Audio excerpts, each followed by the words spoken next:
શ્રીમદ ભાગવત ગોપ જ્ઞાન ગાથા. જેમ કહેવાયું એમ ગોવાળિયા ગોપીઓનો પ્રેમ નિર્મળ. એટલે જ આ ત્રણ વસ્તુ ભક્તમાં હોય. એક તો ભરોસો,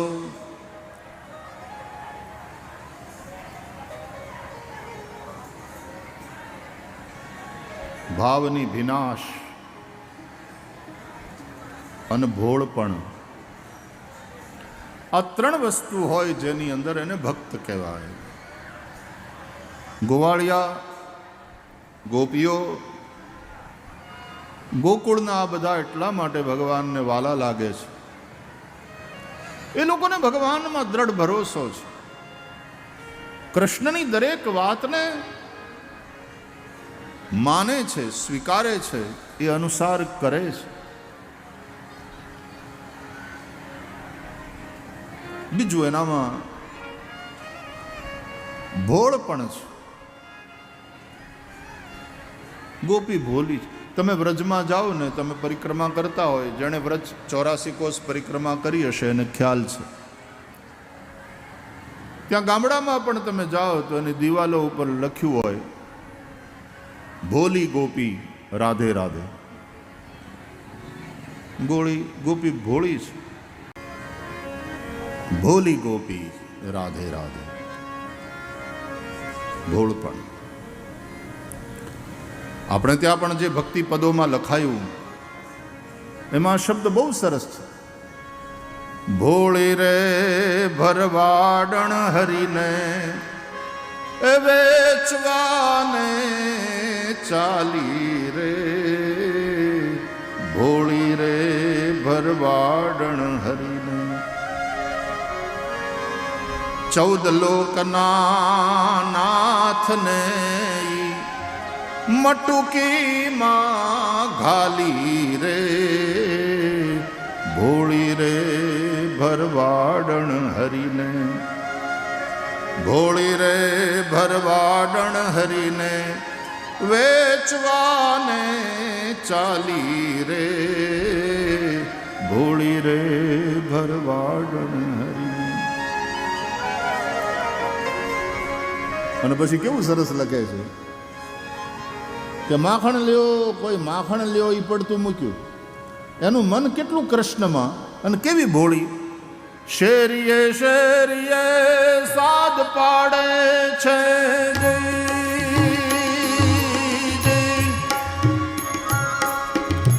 કોઈને લેવા મુરારી રે. શેરીએ શેરીએ સાદ પાડે છે,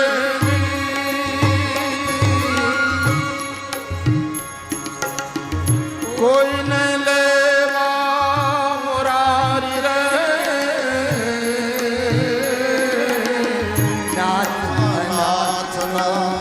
નાથને વે નાથ અનાથને વેચે.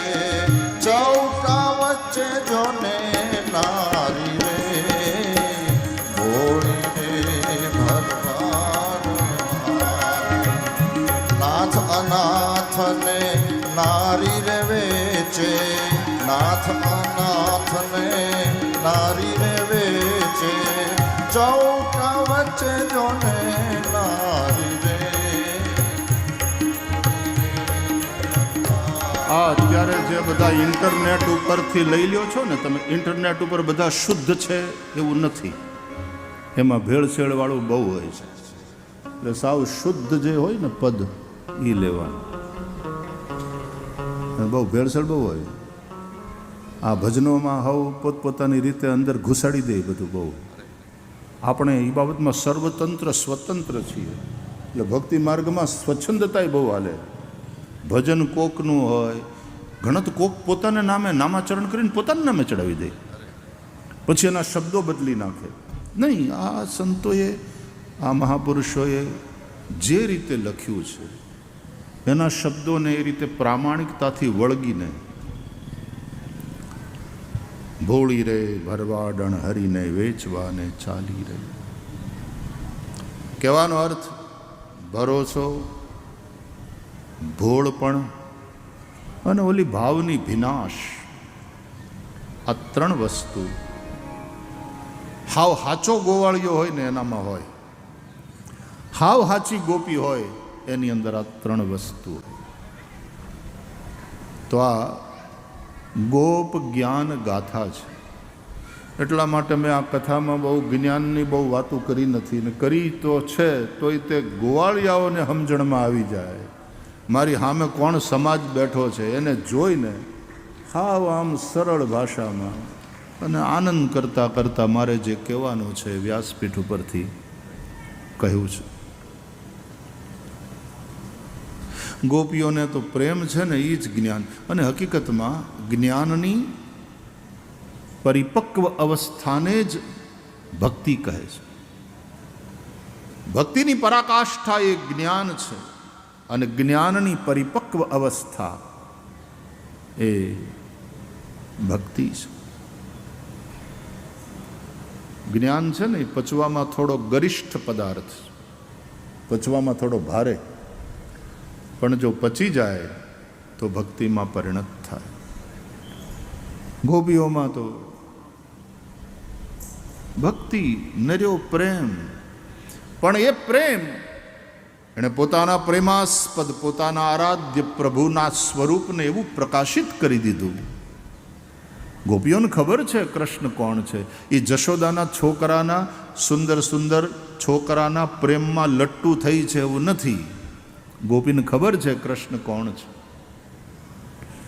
એટલા માટે ગોપી ગીતમાં કહે છે, ન ખલુ ગોપિકા નંદનો ભવાન અખિલ દેહિનામ અંતરાત્મદ્રક વિખન સાર્થિતો વિશ્વગુપ્તયે સખ ઉદેયવાન સાત્વતામ કુલે.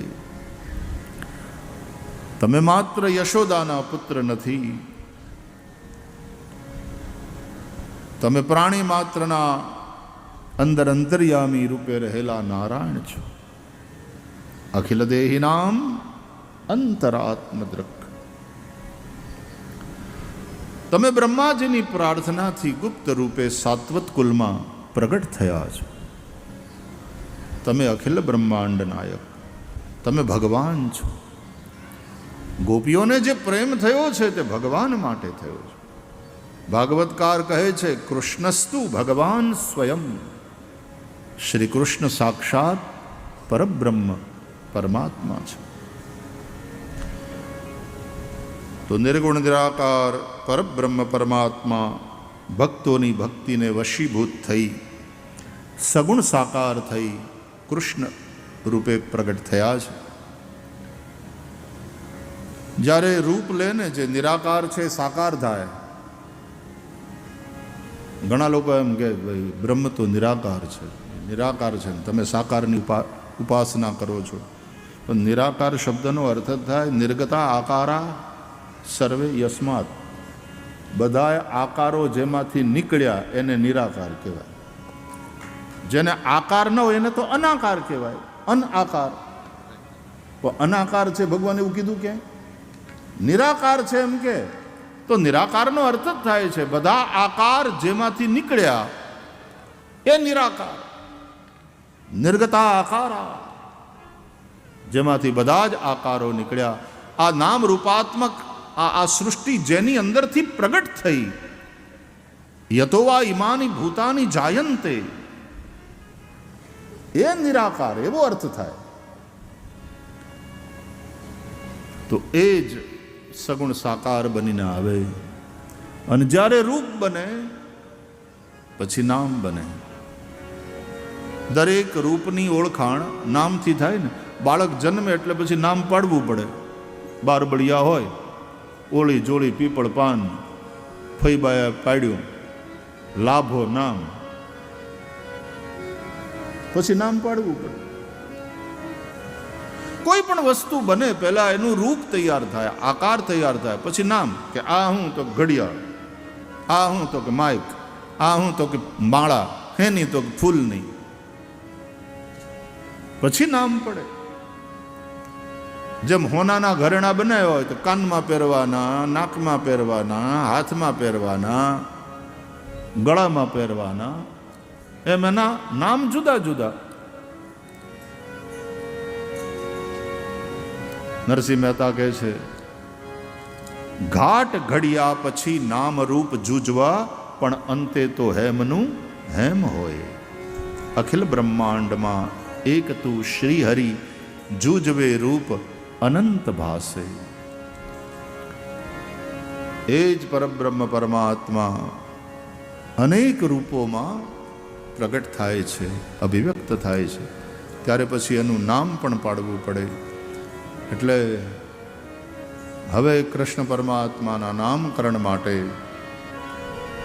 વસુદેવજીના વિનંતીથી યાદવોના પુરોહિત ગર્ગાચાર્ય મહારાજ એ ગોકુળ પધાર્યા. વેશ બદલીને, કોઈને ખબર ન પડે, કંસને આ ખબર ન પડવી જોઈએ, નહીં તો કંસના મનમાં શંકા થાય કે યાદવોના ગોર બાપા અને આહિરને ખોરડે કેમ ગયા. આહિરોને એના ગોર છે, યાદવોના પુરોહિતે ત્યાં જઈ અને કેમ નામકરણ કર્યું. એટલે રોહિણીના દીકરાનું નામકરણ કરે ત્યાં સુધી સમજાય, પણ યશોદાના દીકરાનું નામકરણ કરે તો ગર્ગાચાર્ય મહારાજ કહે છે, સુતમ મયા સંસ્કૃતમ તે મન્યતે દેવકી સુતમ. હું તમારા દીકરાનું નામકરણ કરું અને કંસ સુધી આ સમાચાર પહોંચે તો કંસ અને દેવકીનો દીકરો માની લેશે અને ઉપદ્રવ કરશે. એટલે વેશ બદલીને ગયા. ગુપચુપ ગૌશાળામાં નંદ બાવાના આંગણે નામકરણ સંસ્કાર યાદવોના પુરોહિત ગર્ગાચાર્ય મહારાજે કર્યા. પુરોહિત શબ્દ બહુ સરસ છે. પુરોહિત એટલે યજમાનના હિતને આગળ કરી અને જે વિચારે, કાંઈ પણ કામ કરે એનું નામ પુરોહિત. પોતાની દક્ષિણાની ચિંતા ન કરે, પહેલાં યજમાનનું હિત આગળ રાખે.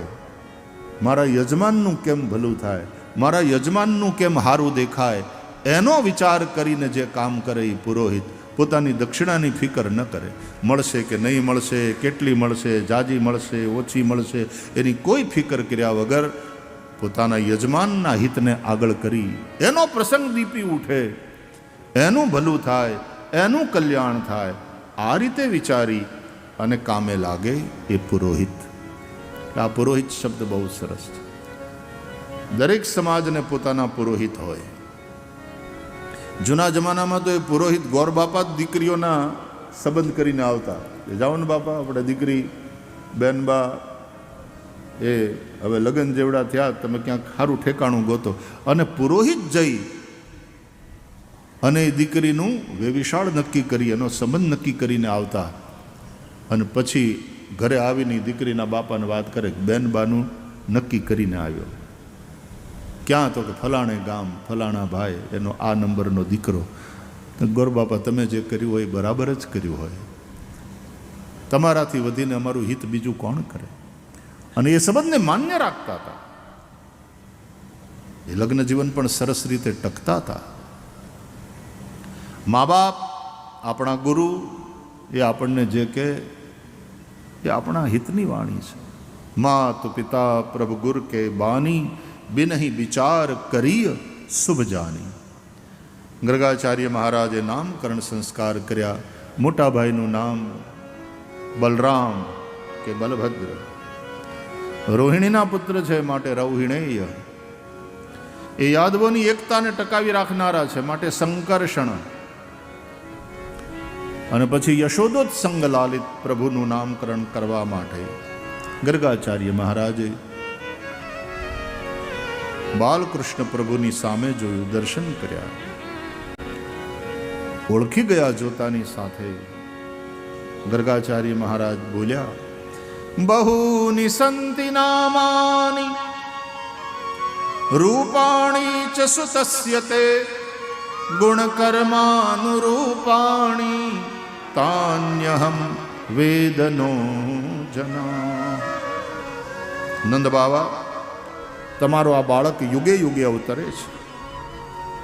દરેક યુગમાં એના વર્ણ અલગ અલગ હોય છે. ભગવાન સતયુગમાં પ્રગટ થાય ત્યારે શુક્લ વર્ણ, શુક્લ શ્વેત સફેદ. ત્રેતામાં ભગવાનનો વર્ણ રક્ત એટલે કે લાલ, દ્વાપરમાં પીત પીળો અને કલયુગમાં કાળો. દ્વાપરના અંતમાં આ પધાર્યા છે. ઇદાનીમ કૃષ્ણતામ ગતઃ, એટલા માટે એનું નામ રાખું છું કૃષ્ણ, કાળો. એટલે પછી ભરવાડ સમાજના ભાઈઓ એને પ્રેમથી કાળિયો ઠાકર પણ કહે. આ ઠાકર શબ્દ જ કેટલો સરસ, આમ ભોળુડા ભરવાડ ગોવાળિયાઓનો ભાવથી ભીંજાયેલો શબ્દ. હે, નગા લાખાના ઠાકરની જય. ઠાકર અમને મેલમાં ઠેલી. કાળિયો ઠાકર, કાળિયો છે પણ આમ વાલો બહુ લાગે. કૃષ્ણ કાળા. હા, એટલે સતાર શાહે ગાયું, કાનુડો કાળો કાળો અને રાધા છે ગોરી ગોરી. કાનુડો કાળો કાળો, રાધા છે ગોરી ગોરી. છે એક નવલ કિશોર, છે એક નવલ કિશોરી. કાનુડો કાળો કાળો, રાધા છે ગોરી ગોરી. કાનુડો કાળો કાળો. આ પાત્રોની આપણા લોક જીવન ઉપર પણ કેટલી ઊંડી અસર. કે વરરાજો થોડોક ભીનેવાન હોય ને તો એમ કે છોકરો બહુ સારો છે, કુટુંબ સારું છે, છોકરો સારું કમાય, થોડો ભીનેવાન છે. લોકો શું કે ખબર, હવે કાળા તો કૃષ્ણ હતા, કરો ને આપણે, દીકરી સુખી થવી જોઈએ. પણ કન્યા તો ગોરી જોવી જોઈએ. બોલો,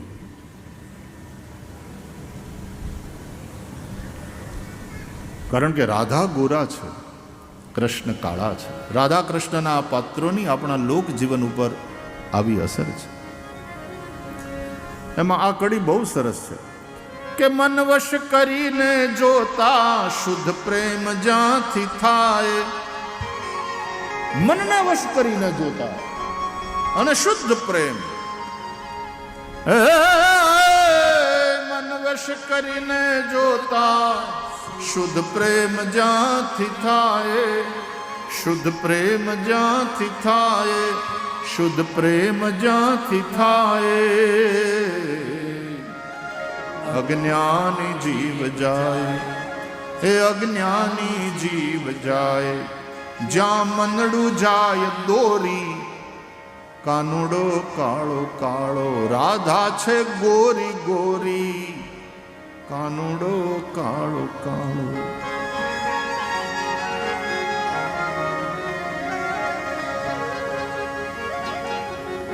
શ્યામ ધવલની આ જોડી, કાંતિસ્થિતા મૃષતિ નિંદિત શારદેન્દુર યત્રૈકતો વિલસિતા મસિતાંગ શોભામ. વૃંદાવનેપી કૃતયામન ગાંગ સંગમ. રાધા મુકુંદ યુગલમ તદહમ નમામિ. સંસ્કૃતના વિદ્વાનો આ રીતે વંદના કરે કાળા અને ગોરા, કૃષ્ણ અને રાધાની.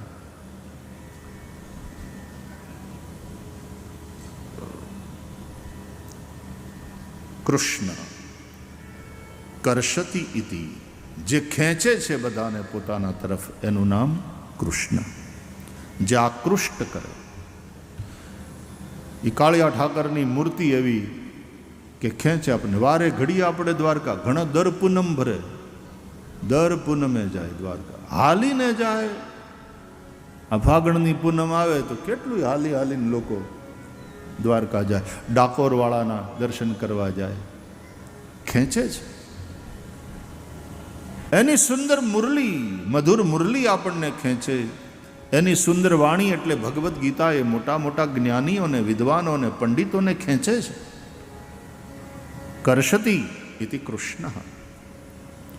કૃષ્ણોપનિષદમાં કૃષ્ણ શબ્દનો અર્થ પરબ્રહ્મ એવો પણ કર્યો છે. કૃષિર્ભુવાચક શબ્દ અણશ્ચ નિર્વૃતિવાચક તયોરૈક્યમ પરબ્રહ્મ કૃષ્ણરીત્ય વિધીયતે. નામકરણ કરી અને થોડું ભવિષ્ય કથન કર્યું. ગર્ગાચાર્ય મહારાજે કહ્યું કે નંદ બાવા, ગુણોમાં સાક્ષાત નારાયણ સમાન છે. તમારા ઉપર કૃપા કરીને આ બાળક તમારે ત્યાં આવ્યો છે. તમે એનું ધ્યાન રાખજો, તમે એને સંભાળજો, તમે આનું રક્ષણ કરશો.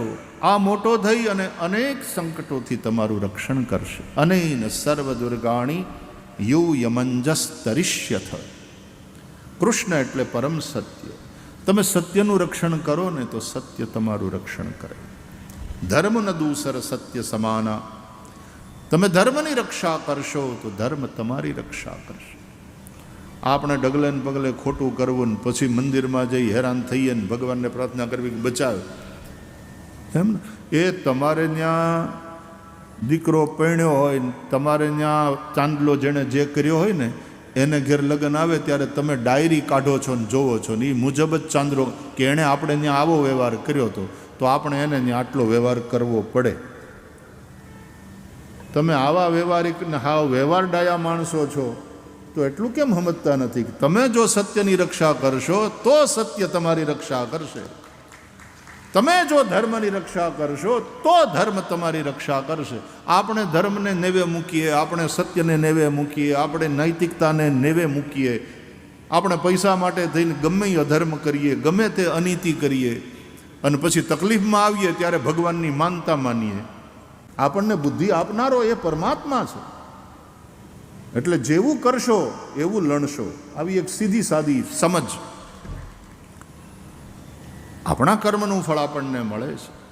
ડોંગરે બાપા એમ કહેતા કે માણસ હસતા હસતા પાપ કરે છે અને પછી રડતા રડતા એનું ફળ ભોગવે છે. તો એના કરતાં હખણા રહ્યો ને કામ કરતી વખતે. નીતિ રાખો, કર્મમાં રાખવો નીતિનો વિચાર. અનીતિનું કમાવું નહીં. अनीति से धन होत है बरस 5 और 7 तुलसी 12 बरस में जड़ामूल से जाए. છાણનો પોદળો પડે ને એ પછી ધૂળ લીધા વગર ન જાય. કોઈ બેન એને પોદળાને ઉપાડીને હુંડલામાં નાખે, એ પોદળો આવે એની આરો થોડી ધૂળે લેતો આવે. એમ અનીતિનું હોય ને એ તો જાય જ, પણ થોડું ઘણું નીતિનું ઘરમાં હોય એને લેતું જાય. હાવ સાફ કરી નાખે બધું. એટલા માટે અનીતિનું ન ખાવું, હરામનું ન ખાવું. ભગવાને મને 2 હાથ આપ્યા છે, 2 પગ આપ્યા છે, આવું સારું શરીર આપ્યું છે. હું મારા પરસેવાની કમાઈ ખાઈશ, મીઠું ને રોટલો ખાઈ અને છાશ ખાઈને જીવીશ, પણ હરામનું મારે નથી જોતું. આવી તેજસ્વીતા જો હશે તો તમે છાતી કાઢીને જીવશો. આપણા ગુજરાતના મૂર્ધન્ય સાહિત્યકાર કવિ જે હવે શબ્દસ્થ છે, કારણ કે સાહિત્યકારને હું સ્વર્ગસ્થ નથી કહેતો, એ શબ્દસ્થ હોય છે. એના શબ્દોમાં, એની કૃતિઓમાં એ સાહિત્યકાર જીવતો હોય છે. એવા શબ્દસ્થ ઉમાશંકર જોશી કેટલી સરસ પંક્તિઓ લખી છે કવિ ઉમાશંકર જોશી કે 3 વાના મુજને મળ્યા હૈયું મસ્તક હાથ. ભગવાનને કહે છે કે 3 વાના મુજને મળ્યા હૈયું મસ્તક અને હાથ. બહુ દઈ દીધું નાથ, ચોથું નથી માગવું. હે મારા નાથ, તે મને બહુ દઈ દીધું, હવે ચોથાની કશાની જરૂર જ નથી. આ 3 વસ્તુ તે આપીને મને ધનવાન કરી મૂક્યો. તે મને હૈયું આપ્યું, તે મને મસ્તક આપ્યું, તે મને હાથ આપ્યા. મારા મસ્તકમાં જો હું જ્ઞાનને ભરું, આ બુદ્ધિનો દીવો પેટાવું, જ્ઞાનની જ્યોત પ્રગટે. મારા હૈયામાં હું ભક્તિને ભરું, પ્રેમને ભરું, અને પછી મારા હાથથી હું મારું કર્મ કરું, મારી ફરજ, મારો ધર્મ, એનો નિર્વાહ કરું, હું પરસેવો પાડું. તો પછી મારે બીજું કશું જોતું જ નથી. આ ત્રણ વસ્તુ આપીને હે દ્વારકા વાળા ધણી તે મને ધનવાન કરી દીધો, બહુ દઈ દીધું નાથ, ચોથું નથી માગવું. આ જ વાત ઋગ્વેદમાં છે વાલા. ઋગ્વેદનો મંત્ર સાંભળો. અયમ મે હસ્તો ભગવાન અયમ મે ભગવત્તરઃ. આહા, ઋગ્વેદનો મંત્ર કહે છે અયમ મે હસ્તો ભગવાન. આ મારો હાથ છે ને એ જ ભગવાન છે, મારો હાથ ઈ જ હરી. એનાથી આગળ વધીને કહે છે અયમ મે ભગવત્તરઃ. ઓલાને તો હું કામે લગાડું કે ન લગાડું, નહીં લાગે કે ન લાગે, મારું કામ કરે કે ન કરે, પણ આ કરશે. હું એકવાર નક્કી કરું તો આ હાથ છે ને એ મારું કામ કરશે. હાથને કામે લગાડું, હાથ કામે લાગશે, મારું કામ થશે. અયમ મે ભગવત્તરઃ. ભગવાનથી બધીને છે. આવું વેદોનું ચિંતન બીજે ક્યાં મળે તમને વાલા? આ વેદો, ઉપનિષદો, ભગવદ્ ગીતા, બ્રહ્મસૂત્રો, આ બધું સનાતનનું સરોવર છે. અને આ સરોવર સનાતન છે, આનો ક્યારેય નાશ નથી. સંપ્રદાયો તો આ સનાતનના સરોવરમાંથી નીકળેલી નદીઓ છે. એ નદીઓ છે, એ બધી નદીઓના પ્રવાહ આ સનાતનના સરોવર સાથે જોડાયેલા છે ને, એટલે એમાં પાણી છે. જે દિવસે સનાતનથી ડિસ્કનેક્ટ થાય એટલે હુકાઈ જવાની એ બધી નદીઓ. સજલ મૂલ જીન સરિતન નાહી, બરસ ગયે પુની બારી સુખાહી. તુલસીદાસજી કહે છે જે નદીઓના મૂળ સાચા ન હોય એ વધી વધીને ચોમાહામાં નેરડા વહેતા હોય પછી હુકાઈ જાય, પણ જેનું મૂળ છે સનાતન એ નદી હંમેશા વહેતી રહેતી. તો આ બધા જ સંપ્રદાયો એ તો નદીઓ છે. અને નદીઓમાં પાણી જે છે એ સનાતનના કનેક્શનને કારણે છે, સનાતન સાથેના જોડાણને કારણે છે. અને એટલા માટે આપણા બધા સંપ્રદાયોના બધા આચાર્યોએ આ જે સનાતનના શાસ્ત્રો છે, વેદ, ઉપનિષદ, ભગવદ્ ગીતા, બ્રહ્મસૂત્ર, એના ઉપર ભાષ્યો લખ્યા છે અને પોતપોતાના મતને સ્થાપિત કરીને એક સંપ્રદાયની સ્થાપના કરી છે. આ સનાતન છે. આપણા આચાર્ય મહાપુરુષોની કૃપા છે આપણા ઉપર કે એમણે આપણા માટે એક પંથ બનાવ્યો. જે પંથ ઉપર ચાલતા તમે દયાના સાગર, પ્રેમારણવ પ્રભુ એને જરૂર પ્રાપ્ત કરી શકો, એ ભગવાન સાથે એકતાને સ્થાપિત કરી શકો. આચાર્ય મહાપુરુષોના બહુ ઉપકાર છે. આ સંપ્રદાય છે. સંપ્રદાય એના શબ્દાર્થમાં બહુ ઉત્તમ વસ્તુ છે. તમે નદી આમે નાહી શકો, પણ નદીએ જો ઘાટ બાંધ્યો હોય ને તો નાવામાં સુગમતા રહે. એમ આચાર્ય મહાપુરુષોએ ઘાટ બાંધ્યા આપણામાં.